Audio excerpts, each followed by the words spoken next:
troubleshoot your computer for free and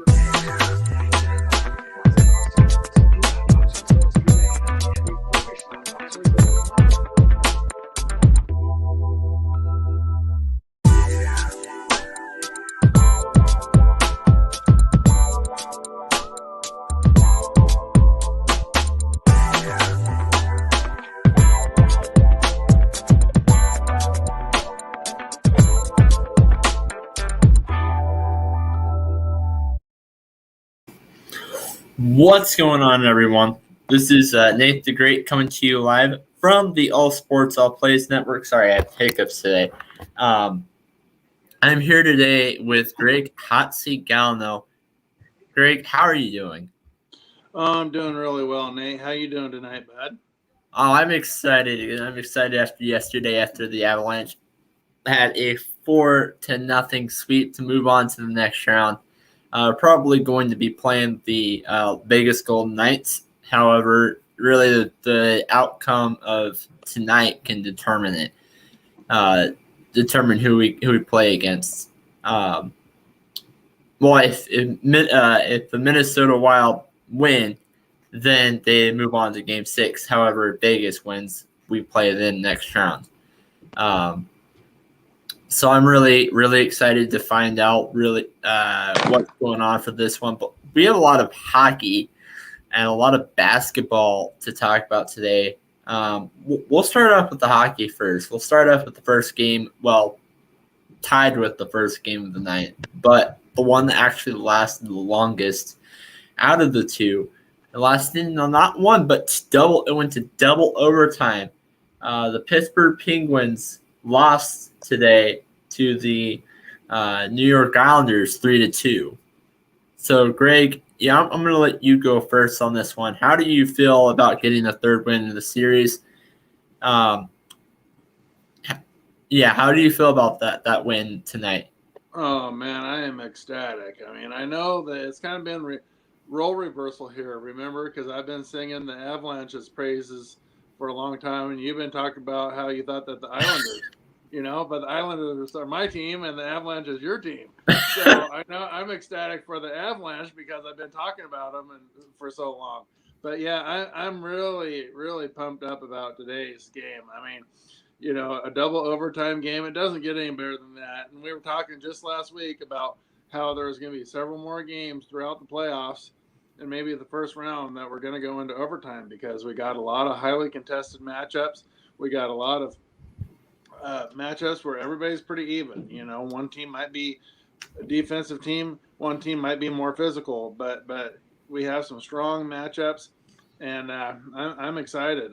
I am very excited that the Islanders have come together. They made some excellent moves during the free agency, and they're paying off, getting some decent scoring, playing some excellent defense, which we've been playing excellent defensive hockey for the past few seasons now. That's kind of what the Islanders are built on, is their defensive tenacity. So, I think that someone said last week that they didn't think that New York was really going to go that far, and I'm not sure yet exactly how far they're going to go, but they thought that Pittsburgh was definitely the better team. But now, Robert said that. Yeah, but right now we're notched at 2-2, and anything can happen.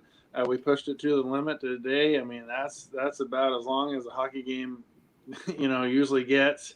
There's been a few longer than that, but for playoff hockey to pull out a double overtime win, I'm really excited for this team. That was a great game. Barry Trotz is getting the absolute best out of what he has. The one thing I will say, though, is that the Pittsburgh Penguins, looking at some stats here, they have more shots on goal than the New York Islanders. However, the goalie for the New York Islanders, that just proves that he's been doing a heck of a job. Yeah, well, remember a few days ago, when the Wild and the Knights first started out. I mean, Fleury was playing about as good as you could for a goal keep, but Minnesota ended up kind of sneaking away with one there because They just came out and had a few more shots on goal, and they got excellent defensive play. Vegas put the pressure on, but they had excellent goalkeeping. So anything can happen when you've got a goalkeeper that's on fire. So as we're seeing right now, we've got some very awesome matchups going on. I think that reality is starting to set in a little bit for Minnesota overall. I think that they got that first win, but today's game that we're talking about with the Islanders and Pittsburgh, Pittsburgh did outshoot them, but goalkeep kept us in the game, and played an excellent game. So this next matchup, let's talk Maple Leafs and Canadians. We'll actually go up north and cover that division together. But one reason I'm saying that though is I kept seeing out throughout Facebook. I joined a hockey group that I'm in, and they keep saying that the Toronto Maple Leafs were going to be swept by the we're going to get swept by the Canadians. And now it's 2-1. Maple Leafs are on top. That's with this win tonight for the Toronto Maple Leafs, I could just not stop laughing because that hockey group that I'm in is probably going to be blown up. Yeah, I tell you, I don't know whoever came up with the idea that the Canadians were going to sweep the Maple Leafs. The Maple Leafs had been at the top of that division all season long. In fact, I've been talking about it when we had our hockey show. Remember, Nate, how I thought the Leafs were going to make a pretty good run. And the only thing that I really felt was stopping them is the fact that they had so many COVID restrictions that they couldn't leave Canada. They had to stay in their entire division, so they couldn't get a taste of what Carolina was all about. They couldn't get a feel for what the Avalanche were bringing because they pretty much had to stay in Canada. Yeah, that's true, but it's the same way with every other division. Yeah, it's the same way with every other division, but what I'm getting at with this division, though, is I think that this division overall, once you get past Montreal and Toronto, it hasn't been exactly a very strong division, kind of like the West has been. The Western Division has been very solid this year. So there's a few bottom dwellers that all the teams were picking on all season long in the North. So. But yeah, I don't know whoever came up with the fact that they thought that the Canadians were going to beat the Maple Leafs 4-0. It's just insane to me because I think that the Maple Leafs are by far the stronger team out of this matchup. Now we'll go into one that could end up by the end of the night, even though they're losing right now, could end up being a sweep in the Northern Division. The Oilers are not doing too well. However, they are winning today, 3-2 over the Winnipeg Jets. Do you think that this is going to be ending up in 5, or do you think it will be a sweep? Where do you see that end up going? I thought that it was going to be a sweep. I mean, it's already 3-0. Winnipeg. I thought that when this series first started, it was going to go about 6 games. I think that Edmonton might pull off a win, but I don't think it's going to go anything past 5. I really don't. I think that Edmonton overall has just been getting outplayed. I mean, Connor McDavid's been playing, top notch, first pick caliber hockey since day one in the league. But Winnipeg's just playing a little bit better. Team ball, a little bit better defense. So I really don't see this being a very long series. It's rare to pull a 3-1 comeback, and it's not only rare to pull a 3-1 comeback, but it's rare to pull a 3-1 comeback twice. Now, I'm not saying that any of these teams are going to do that. As a matter of fact, I don't even think that they're going to do that. I think Winnipeg is Winnipeg's going to lose tonight, but I think they have the next game. Now, speaking of another team that is losing right now, they could have closed the series tonight. However, with the way that this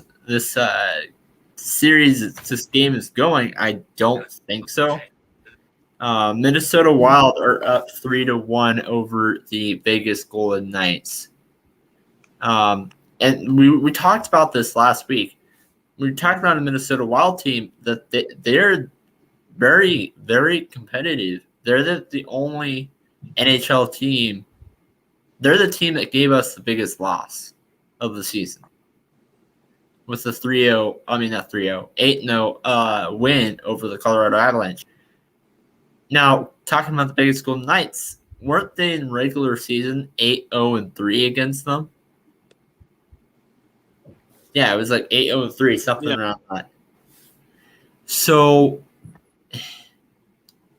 these wins, even though Vegas Golden Knights are up 3-1, I'm more likely expecting a 3-1 comeback victory for this series than I am for the Oilers and Jets. Well, I'll tell you, this is a more competitive series for sure. When you look at Minnesota, you got Kirill Kaprizov, who we might as well just go ahead and hand him the Rookie of the Year trophy. And in a few years, he's going to be probably an MVP caliber player within the league. And it's really refreshing to see because usually the MVP and the Rookie of the Year candidates are usually, in the top few picks of the NHL draft. And Kirill Kaprizov fell a little bit below that, but he's definitely outperformed everybody else in the rookie class this year, and he's outperforming a lot of other veterans and high-profile players too. And this is a very exciting team. One thing I noted about a month ago or so, talking on our hockey channel, was that Minnesota, I think their only downfall is that they have a lot of youth. And I think that's going to benefit them in the years to come once they start gelling a little bit more. They do have very fast skaters. They do have pretty physical skaters. They do have a little bit of a mix of youth and veteran leadership going on, but they are very youthful. And I think that throughout this season, their youth kind of caught up with them a little bit just because they were a little bit more inexperienced when they faced other teams that had more veterans out there. But that's the only downfall I really see about this team because they're fast, they're quick, they can get up and down, on the ice, and they can move the puck around well. And I think that you're right. I think that when you're comparing the two games between Winnipeg, the two series between Winnipeg and the Oilers, and then the Wild and the Kings, the Knights, Minnesota and Vegas is just kind of set up where you're going to have a lot of shots on goals on both sides. And so anything can happen. I definitely think that they can push this to 6 games. Yeah, I think that this will be pushed in 6 games. Like what I said with Winnipeg, even though I feel like this is comparing the two, even though I feel like Minnesota series is more likely to go to 7, I still think both series will have their win today, but their next game will end up being the last between the Oilers and the Minnesota Wild. Minnesota's goalie has been playing pretty lights out hockey for the series, and he's given old Fleury a run for his money. Fleury's been playing outstanding in the crease as well. But yeah, Minnesota's goalkeep situation, they've they got a pretty good goalkeeper right now going on, and so I think the games are going to be pretty tight. Just sending a quick share real quick. Now let's talk about the last game. The defending Stanley Cup champion lost today. So now the series is 3-2. 3-2. With Tampa Bay still in favor. Florida Panthers won 4-1. Now, I think we talked about this last week. Some people in this show had a sweep going on.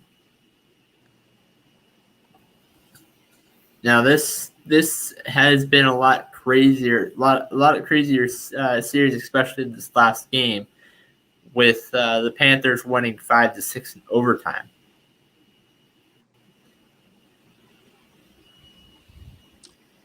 Well,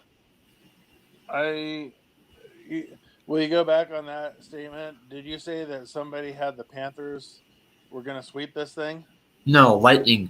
Flip that. Lightning was going to sweep this thing. Oh, yeah. I really don't know. Honestly, I don't know where all this talk is coming from about sweeps and stuff. I know that the Lightning are last year's champs. I know that, they're still very quick. They have an excellent goalie. They still get up and down. They can put a lot of shots in the goal. But I don't know where all this disrespect for the Panthers is. I mean, the Panthers have been right there in the division all season long, neck and neck. It's a very strong division.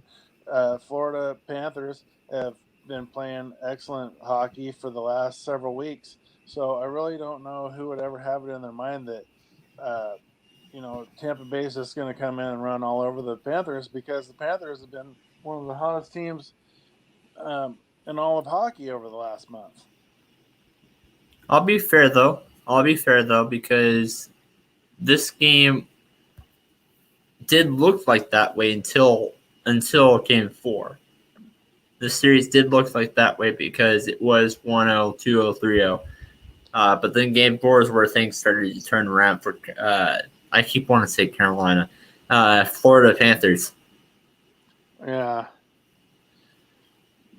Oh, I know. Sometimes it takes a while to get clicking. I just, in the first round, you're more likely to maybe see some 4-0 runs, just like we saw Colorado seal the deal today. And they came off and swept their series. But we're talking playoff hockey, though. You're talking about two highly competitive teams. I know that Tampa Bay had been looking very strong, but and you just mentioned Carolina. That was another series that we thought was going to go 4-0, but now look at what's going on. This is neck and neck too. The Predators are coming along and making a run for it. Now there's been, so to speak, a lot of series that we thought were going to end up being. A lot of people thought were going to end up being sweeps, like I mentioned about Toronto with Florida Panthers. But there has been a lot of series that did not go the way that we expected. Look, for example, I'm just going to throw one out there. Look at Boston. I thought that this series was going to either go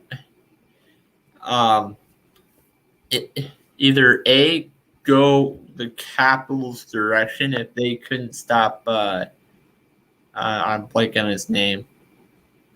Their best scorer, Boston's best scorer, or B, if they could not stop Boston's best scorer. Are you talking about the newly acquired Taylor Hall? No, he's been I'm talking about the scorer that has been throughout the season. I'm not talking about Taylor Hall. Oh, okay. Not Pasternak. Brad Marchand. He's the guy that scored the most for the Bruins. Brad Marchand, yeah. Yeah.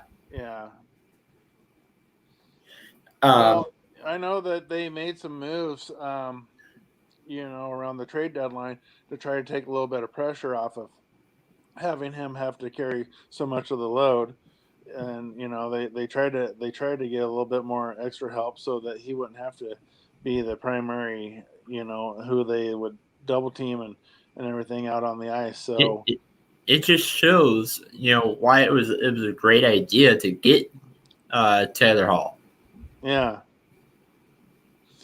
Yeah, and that's why, normally you've seen teams in the past like the Penguins, once Malkin came into his own and was able to take the heat off of Crosby, those two work well together. And so now when you add another threat out there, it really opens up the game, that way a team can't just focus on trying to dial in on one potential threat out there. You have multiple people that are capable of putting the puck in the net at any time. So, okay. So we're actually done with the NHL side. So for all the live updates, I'll every now and then I'll post, like, I'll give an live update on the Wild game. I'll give a live update on the Oilers game as well. Who's your prediction, Nate? Who's your prediction? Knowing the status of all the games going on, all the series, including the Avalanche just sealing tonight, and where all the series stand. What's your prediction? Not just for the next round, but what's your prediction? Who do you think is going to end up playing for it all? I gotta go Vegas. They're playing the Avalanche. I get it, but I do think that the Avalanche is going to be their toughest opponent throughout playoffs. And like even the Minnesota Wild, Minnesota Wild, they're up 3-1, and I get it that they're losing, but I don't think that Minnesota's the toughest opponent. I think it's. I don't like the playoff setup because I really think that potential Avalanche versus the Knights matchup should have been playing for the rights to go to the championship, not a second round matchup. I think that would have been an excellent. That's true. Final. That's true. But I still have Vegas taking it all, and looking at the way that the brackets are faced, I think they're going to. I'm going to go Vegas and Carolina. Okay, so you think Carolina's just going to snap out of it after a couple bad games, and just keep marching on? Yeah. Yeah, you think the Predators, what they've done to the Carolina over the past couple nights, you think that's kind of a fluke, or you think they're playing some pretty legit hockey right now? I think well, off of the stats alone, so I'll be honest with you guys. I haven't seen the Carolina Hurricanes. I haven't seen any game this series for Carolina versus Nashville. But off of stats alone, I think Nashville has been playing some competitive hockey right now. Yeah, I think they've been playing pretty decent. I just, here a week ago, it looked like Nashville was just going to fold over, and basically I thought that the Hurricanes, as well as Ray Cruz, thought that the Hurricanes were going to be the team through. I will say this though. If Vegas Golden Knights, if they lose second round to Colorado, it's going to be Colorado and Carolina is my prediction, and that's going to be fun to watch. Because you're talking about a Carolina Hurricanes ice hockey team that is very, very competitive in the third quarter. They shoot and score a lot in the third quarter. And you're talking about the Colorado Avalanche that they do the exact same thing, except they don't do it in the third quarter. They do it in the second. Yeah, that's true. So if you're a type of guy that likes defenses, I'm sorry, but don't expect that. If those two teams come up, don't expect that for Carolina and at Colorado. I'll tell you, I think that would be pretty much the dream Stanley Cup right there. The Avs and Carolina. In fact, I think that I just let you and Ray do the show so you guys could argue mid-game over it. We should do a live reaction game at all 7 matchups if that happens. Could you imagine one last thing, because this is basically a perfect transition because the Nuggets game is going on right now. It's halftime. Nuggets are leading 73-61. Could you imagine if Nuggets make it to the NBA Finals, and Denver, the Nuggets play one night, and then Denver plays. The Colorado Avalanche play another, then it's constantly back and forth. Oh man, that'd be awesome. Yeah, I'm not saying that because I'm a fan of both teams. I'm saying that, well, I'm really, like, anytime that you would have 2 teams playing in one stadium in the finals, constantly going back and forth and changing all that set like 7 or 8 times.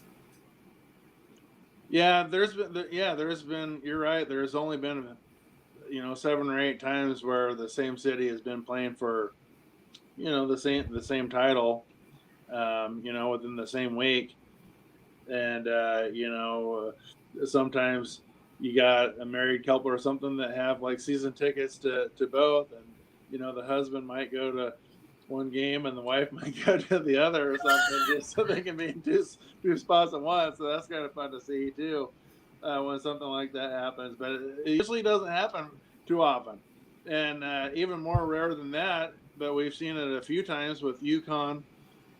Basketball is when a men's and women's basketball team or something is going for a championship. Oh yeah. At the same time and winning it in the same year.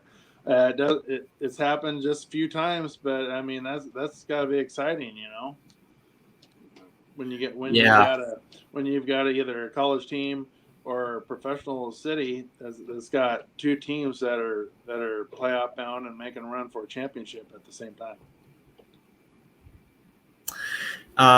So now we're in the NBA transition mode.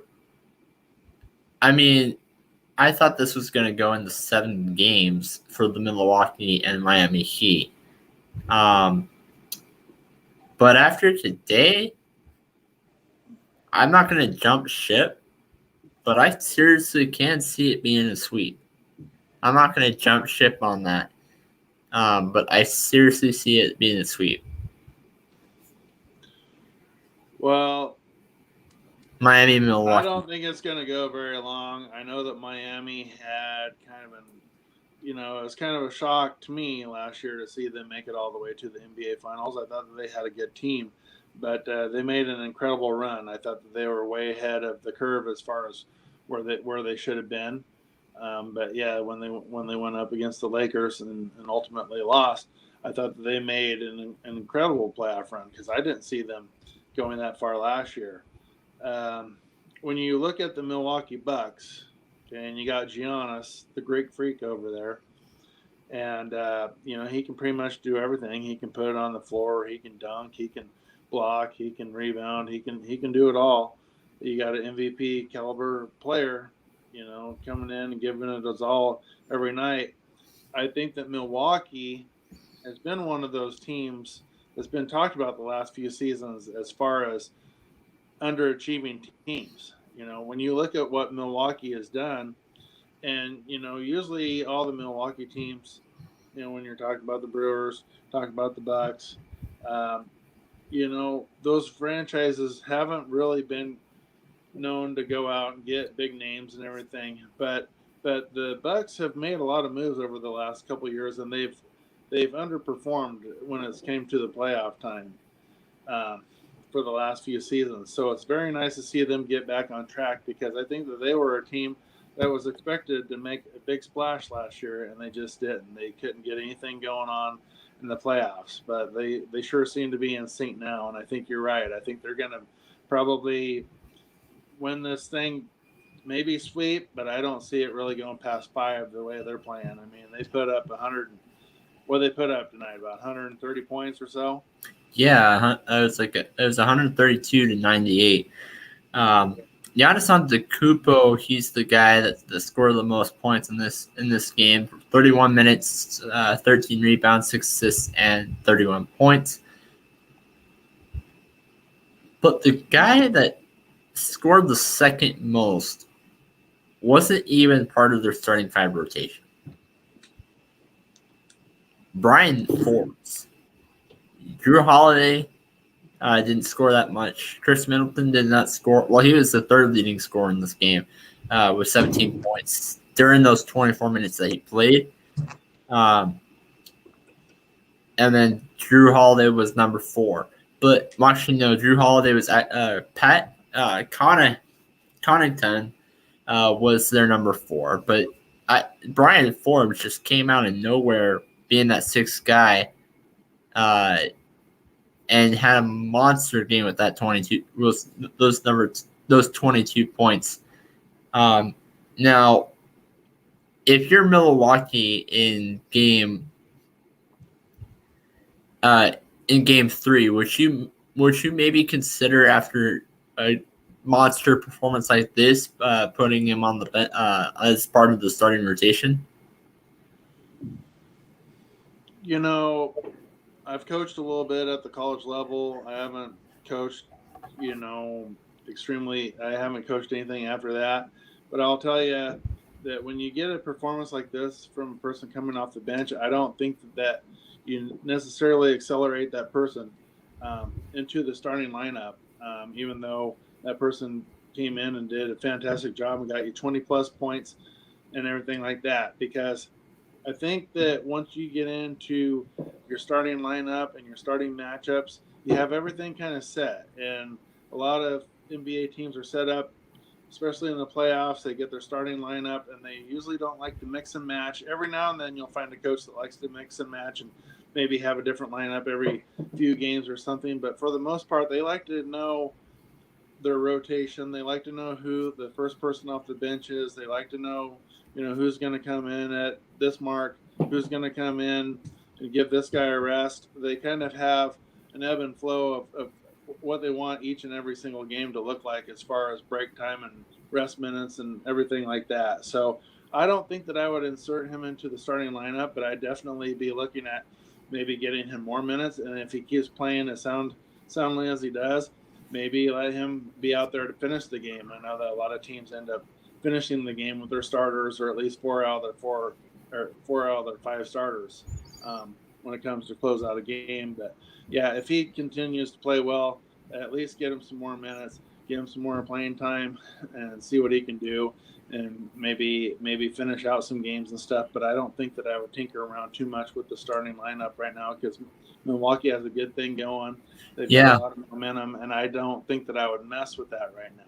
But if he gets hot and say, one of their starters isn't doing anything, then yeah, it might be time to maybe put him into the starting lineup. But as long as the starters are still out there doing, close to what they're averaging, throughout the season, I would just stick with it. Because they're one of the best teams in basketball. I don't think I'd be messing with the starting lineup at this point. So one last question before we move on.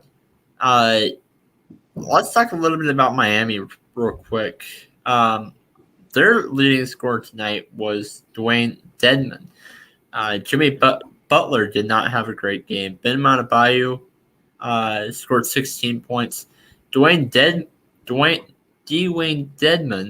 scored 19. So, both teams, both Bucks and the Heat, their leading scorer, they're actually Bucks' second leading scorer was not part of their starting 5 rotation, but the Heat, their leading scorer, was not part of the starting 5 rotation. So Miami needs to figure out something. Maybe give the ball more to maybe give the ball more to Duncan Robinson. I know he did not have a great game today, but he did yesterday. They just need to figure out something. In your viewpoint, what would you do to change what to try to fix that 0-2 record? You're breaking up, Nate. What did you say, bud? If you're Miami, what would you do to try to get that win for Game 3? Oh, well, I really don't know what I would do at this point. I mean, you're talking about, losing Game 2 by about 34, 35 points. So, the fact that Jimmy Butler, your best player, didn't have a good game, I try to figure out ways to get him involved and get him involved early, in Game 3. You don't want him to go on another cold start. You don't want him to start getting cold and start losing faith in his shot or getting down on himself. So to try to get him some good looks and get him going early. I think that with nothing to lose, I might work my bench in a little bit more and try to see if you can get a little bit more play and elevated play off the bench. Get some of your starters a little bit of rest if they need it. Get them some spells, and I don't know what exactly Miami can do except to maybe try to slow down the tempo just a little bit more, because Milwaukee's playing at a very high, fast tempo. They're putting the ball in the hole at a very fast rate. So when that happens, you may have to slow down the flow of the game a little bit to just try to take Milwaukee out of their element a little bit. Because, I mean, when you're putting up 132 points in a playoff game, you're definitely getting up and down the floor and getting shots off in a hurry. So I think that I'd maybe lean a little bit more towards my defensive-minded players, get them more minutes, even if they don't add as much offensively at some point. Maybe have to do what the Spurs did back in their heyday and find a defensive specialist that can maybe shut a few people down, or at least keep a few people in check with reality. So there's a few things that Miami can do, but I think that just kind of slowing down the tempo when Milwaukee starts going on a huge run or starts getting up and down really fast to slow down the tempo. And I think just use my bench a little bit more and try to find a couple guys that can really contribute defensively, because I think that's Miami's biggest weakness is just not being able to stop the ball right now. Okay. Now, just a little bit of game update. Now, the Jets have tied at beginning of the third period, so it's now 3-3. Jets and Oilers tied. So, to go back to the NBA, it's now the start of the third quarter. Denver Nuggets are in the lead 73 to 62. Now, the start of the third quarter, Portland is actually winning right now, because winning the third quarter, not the game, but third quarter, because they have scored a free throw shot. But Damien Lillard is on fire, man. They so far within this first half, they have not been able to stop Damien Lillard, but they've been able to stop pretty much anything else. Well, anything else, not allowing anybody to score double-digit figures, except for TJ McCollum, who has 10. Nuggets have Jokic, who's been on fire. Paul Millsap scored 11 points, and Michael Porter Jr. has scored 13. They're currently up 73 to 64. So far, I don't want to jinx anything. Mainly because my last time doing a live reaction game to the Denver Nuggets, we were winning at that point when I ended the show.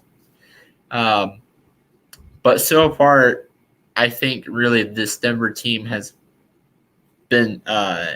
improved compared to Game 1.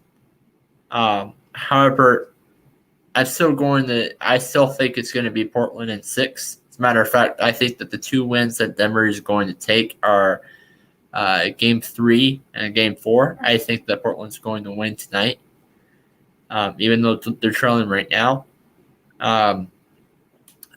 Really, losing Jamal Murray hurts. It really does hurt. And thank goodness that they picked up Aaron Gordon, because I don't know where they'd be without him, because he was really, I think that he was probably the best trade deadline pickup throughout the entire NBA. He's fitting in really well with the Nuggets. And, I thought that the Nuggets were going to be one of those teams to make a definite run throughout the Western Conference had Murray stayed healthy, because you had Murray, then you had Gordon, then you had Jokic down low. And in my honest opinion, I think that Jokic is probably the most valuable player in this league this year. I mean, he's done it all. He's almost a triple threat guy every single night. He's carried his team through a big portion of this season. And I don't know exactly how this is going to turn out.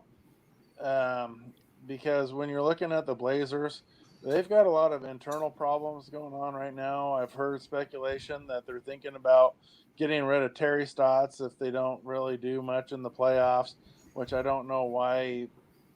I don't know if he's necessarily the problem, because I think that it comes down to more position players than Terry Stotts, because he's got them to the playoffs fairly consistent, since he left as an assistant to the Mavericks. So then you got Damien Lillard, who's in constant trade talks every season because he's a high-profile player on a mid-level team.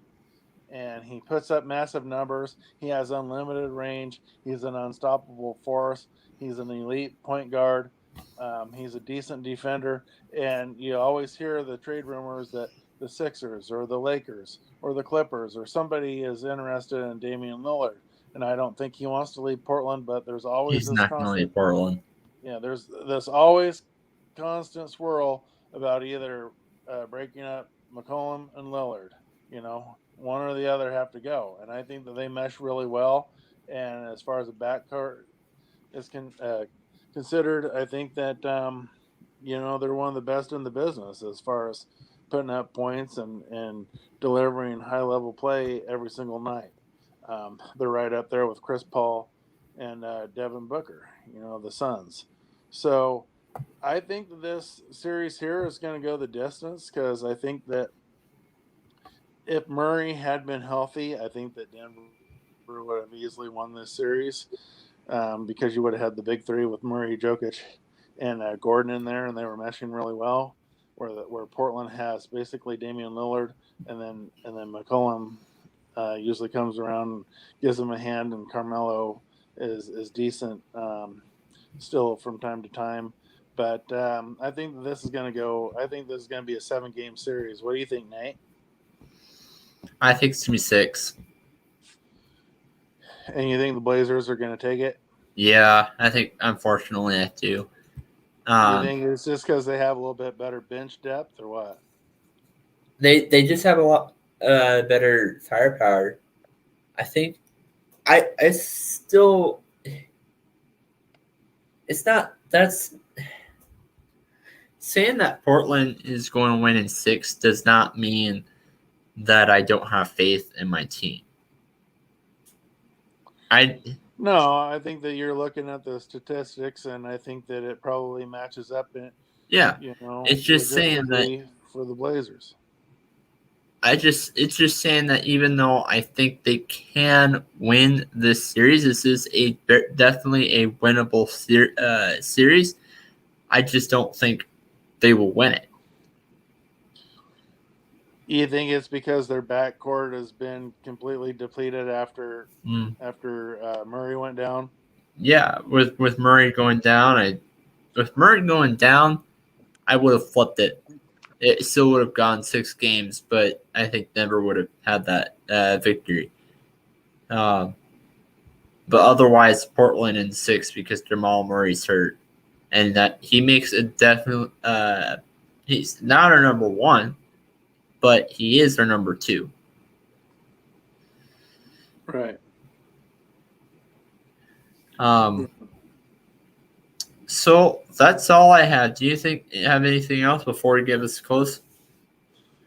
I don't really have anything else unless you want to talk about kind of what your predictions for the other series are going to be. I know that we're pretty early, but I kind of wanted to get your thoughts on okay. what was going to happen between Phoenix and the Lakers. I know that Phoenix got a big win, the other night and are up 1-0, but I know it's early.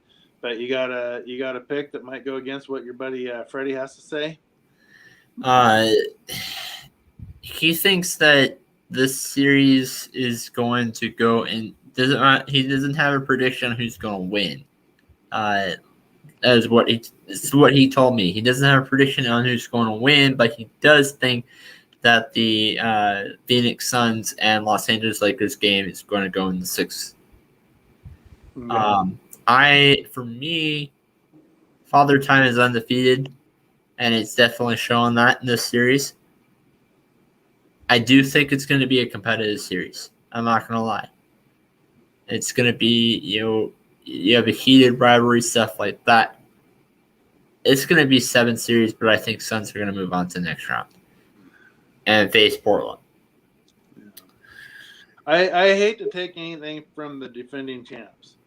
I'm not a Laker fan, but I hate to take anything away, whether it's the Lightning in hockey, whether it's the Lakers in the NBA. I hate to take anything away from the champs. I just am a personal believer, and I may be wrong on this, but when you have a team that's been injury plagued all season long, and we've seen it with the Yankees and other teams like that start to get everybody healthy come playoff time. But then when come playoff time, even though all your starters are healthy and everybody, on paper everything looks great, for some reason there's kind of an element of teams don't seem to mesh well even when they're completely healthy because they haven't played together. They were missing parts of the puzzle all season long. And I think that might be the case with the Lakers. They're starting to get everybody healthy, but they're so out of sync because they haven't played with Anthony Davis in the lineup for a while. And then they hadn't played for quite some time with LeBron, and then they had some other issues going on with injuries and stuff. While Phoenix has been relatively healthy and they were able to get more of that compatibility and team camaraderie and everything going, they haven't been as injury plagued. And so a lot of this is going to come down to team chemistry. And if the Lakers can find that, I think that they'll be in good shape and might be able to get past Phoenix. But I think that with Chris Paul's leadership, and I mean, he's putting together a phenomenal season in his age 36 season, and how he meshes very well with Devin Booker. You're talking about a guy that can light it up, and he's pretty young. And then you're talking about Chris Paul, who's not necessarily old, but he's 36 now. But those two, you got the young guy and the old guy in there, and they mesh very well, and they complement each other very well, and they play an excellent game of team basketball. So I think that this was a hard draw for the Lakers, But I'm not going to take anything against them because they are last year's champs, and anything can happen. But I think that just all the injuries that they had throughout the season may be a setback even with everybody healthy, because it takes a while to get your team unity and everybody back in sync. Well, okay, I'll go ahead and do my predictions for the rest of the series. For for other round one series, I think that the Boston Celtics and the Brooklyn Nets, I think that's going to go into 7 games. No, I think it'll be a sweep for the Nets, but they're going. I think that the Brooklyn Nets are going to act like it is 7 games. I think they're going to keep each game close, but I think they're going to do that intentionally. I want to say something real quick before you go on. I want to hear the rest of your predictions, but if Brooklyn wins the NBA championship this year, should LaMarcus Aldridge get a championship ring? He's only there for a short amount of time, so I'm going to say no. Okay. Even though he kind of left, not because he wanted to. But no, yeah, you're right. It is because of a medical reason, but I'm going to say no. Okay. Okay, so Wizards and 76ers. I said that I don't jump ship, but I am going to do it this time. The reason being is because I thought that the 76ers were going to lose game 1, but win the rest of the series, and that's not what happened. It's already down to game 2, so I think it's going to be a sweep. Game 3, Bucks and Heat. I know it's very, very hard to say this because Heat had a terrible game today, but I think this is going to go on the 7 games.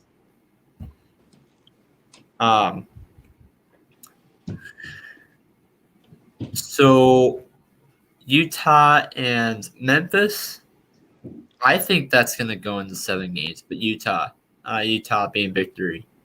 And I called it not on air, but I called it in a comment section on a show a few days ago that Memphis was going to win game 1.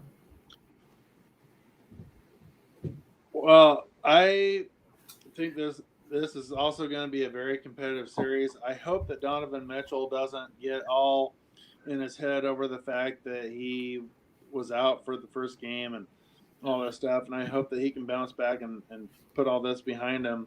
And I think that Utah will be just fine in this series as far as moving on. But I've heard some reports that he's pretty unhappy right now that he got he is left out and everything. But I hope that doesn't linger onto the court because they are a really good basketball team. And, when he gets back into the lineup, I think that they'll be just fine. But, look at Memphis, though. I mean, you got Morant. He's tearing it up. Yeah. I think that the winner of Hawks and Knicks will be the Philadelphia 76ers.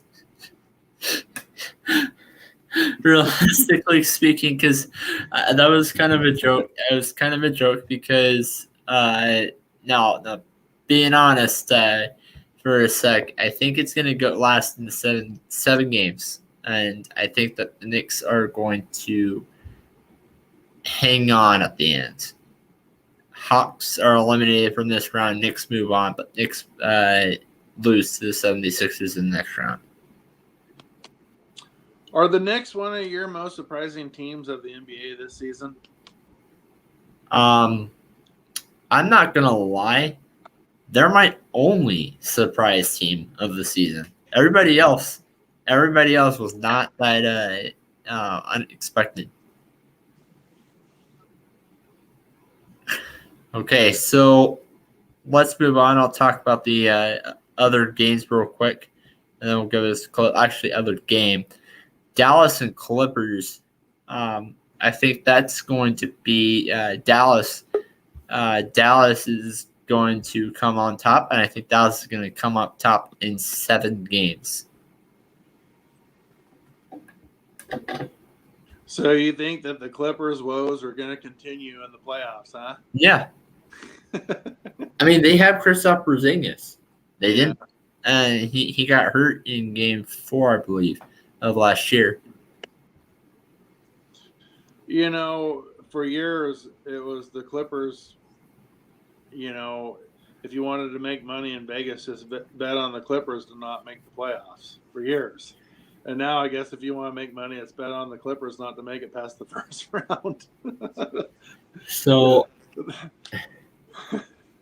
living in here in Texas, there were a couple of classmates, former classmates of mine that kept wanting to call round 2 the choke bowl because neither the Nuggets or the Clippers in NBA history have made it to the third round until last year with the Nuggets. I mean, ABA. Yeah. Now, going to ABA, that's not true because the Nuggets have lost the ABA championship to currently known as Brooklyn Nets. Back then, I think it was the New Jersey Nets, if I'm not mistaken. But yeah. Do you think that Dallas just has a lot more team chemistry than the Clippers? Yeah, they have the team chemistry. Now, I love the addition of Rajon Rondo, I'm not going to lie. But now when it comes to leadership, you know, when it comes to the coaching staff, I do think Doc Rivers is a better coach than Lou. I blank on his first name. It's Tavon, something like that. Tavon Lou. What's that, Nate? Clippers, the name of their head coach, like Tavon Lou, something like that. I can't hear you, bud. You're breaking up. The name of the Clippers head coach, was it like Tavion Lou? Tyronn Lue? Tyronn Lue, that's what it was. Tyronn Lue. Yeah. Yeah, I think he used to be a point guard for the Lakers or something like that. Yeah, I think he was too. Yeah. Yeah, didn't he win a championship wasn't he the Cavs coach a few seasons ago or something? Yeah, but he wasn't their head coach. Oh, I thought he won a championship with the Cavaliers when He did. He did. Oh. As a coach, yes, but he wasn't their head coach. Oh, okay. He was one of their assistants. Okay. So we talked a little bit of NBA today. We talked a little bit of hockey. To finish off my last final words before we get this close, I'll give a quick game update, both NBA and NHL. Period 3, it's 2 minutes and 50 seconds left in the third period. Jets and Oilers are still at this point tied at 3. While in Game 5, Vegas Golden Knights and Minnesota Wild are up, but Vegas, since the last scoring update, Vegas has scored a goal to make it a 1-point difference. Wild are currently leading 3-2. The Wild are currently looking at making this a Game 6, while the Vegas Golden Knights are currently trying to close out this series to face against Colorado Avalanche. Oilers are currently looking to get their first win, while the Jets are trying to look at closing this out to go face the winner of the Maple Leafs and Canadiens series. So on the NBA, we have the Nuggets are currently up on top. Third quarter, it's third quarter and 4 minutes and 27 seconds left in that quarter. The Nuggets are currently on top, 87-74. So this has been Nate the Great and Greg Hot Seat Galliano signing out, and we'll see you guys next week.